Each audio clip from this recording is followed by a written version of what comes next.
habeen wanaagsan daawadayaal meel walba joogtaan waa bidhaamiye been masheega baarqa banaankiisa digay caawa waxaan idiin wadaa xog kaloo inka qarsooneed oo aan rabay inaan idiin soo shaac bixiyo haddaba daawada haddii ay taa markii kuugu horreysay fadlan like noo saar janalkan markhaati t v haddii aad muuqaalkan ka heshana fadlan like noo saar commentigana waa xaggaaga samaan iyo xumaanba haddaba waxaan rabnaa inaan idiin sheego dhacdo yar oo aan soo baaray oo ay ka jirto ama ah dhacdo iminka taagan oo ay isticmaalaan dhalinteena noocyadeeda kala duwan rag iyo dumar meel walbo ay dunida ka joogaan haddaba waxaan rabaa inaan idiin sheego in qofi uu qof kale ku danaysto dhalinta maanta waxay u taqaanaa romantic inaad qof ku danaysato oo wuxuu rabo uu kuu sameeyo ama ay waxay rabto ay kuu sameyso waxaa hadda loo yaqaanaa romantic waana sida ay iska dhadhaciyeen dhalinyaro fara badan waana midda abuurtay mushkilado fara badan waana midda keentay in kalsoonidii ay dhimato waana midda keentay jahwareerka dhanka lamaanayaasha ka jirto waana midda keentay in uu shaki abuurmado oo labada qofood ay kala shakiyaan waana midda iminka keentay in dad badani ay dareenkoodii ay ka cararaan haddaba waa sidee tusaalooyin yaryar ah idin siiyo haddii aad taqaanay wiil saaxiibkaaga ah ee mataqaanaa duruuf ama mataqaanaa ay ka muuqatay jeebyari iyo labis la-aan ay ka muuqatay haddii aad aragto maalin asigoo aada u labisan oo qurxoonaaday aad weydiiso oday hebelow maada shaqaysidi sidaana sidii mahayne maxaa iska bedelay intee ishaan kaaga buldaactay intee ishaan kaaga bulaacday oday hebelku wuxuu si automatically kuugu soo boodayaa oo ku leeyahay haa baryahan romantic ayaan jiloyaa xabad oo dariskeena ama xabad hiblaaye ama xabad halkaas jirto ayaan shukaansadaa qoftu dhadhac fiican ayaan ka helaa dhaqaale leedahay awowgeeda inta jiro ayideeda inta jirto habyarteeda halkaas jirto aabeeda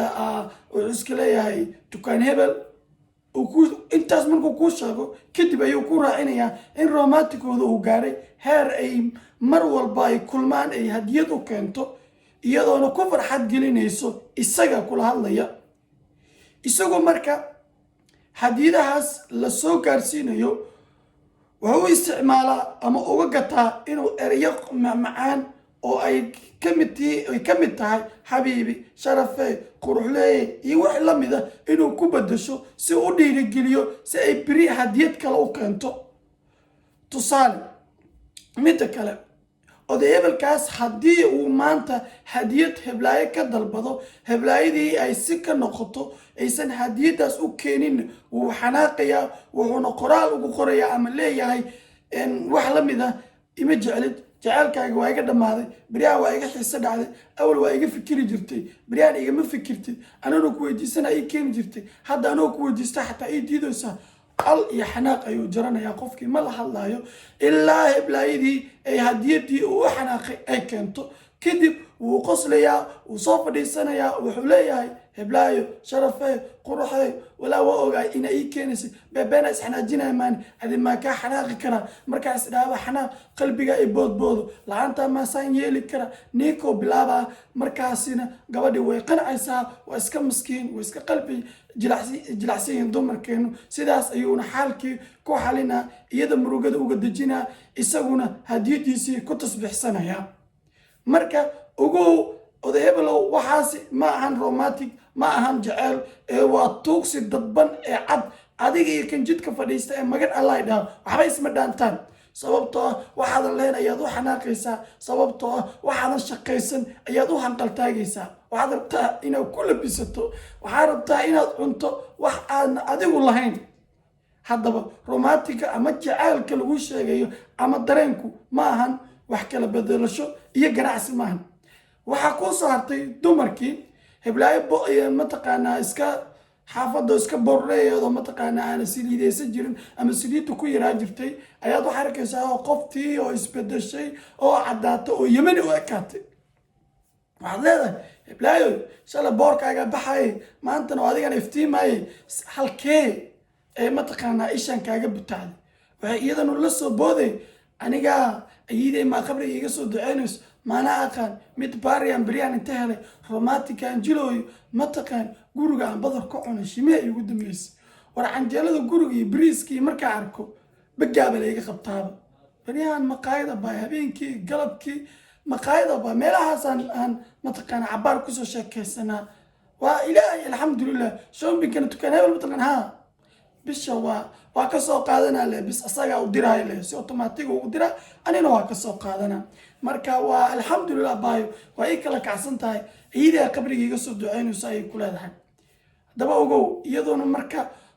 markii adeegaas la siiyo waxay ku bedelanaysaa isla eryadii oo kale sharafo qaaliyo la-aantaada adiga haddaada la joogi lahayn farxadda maa heli laha saa maa noqon laha walaa la-aantaa mugdi wa ha la-aantiis mugdi waa iyadoo hebelkan hadduusan shoppingkan dhiibi lahayn booreydii caadiga ahaa lahayd mugdigaasay ahaa lahayd waa sax laakiin heblaay adigana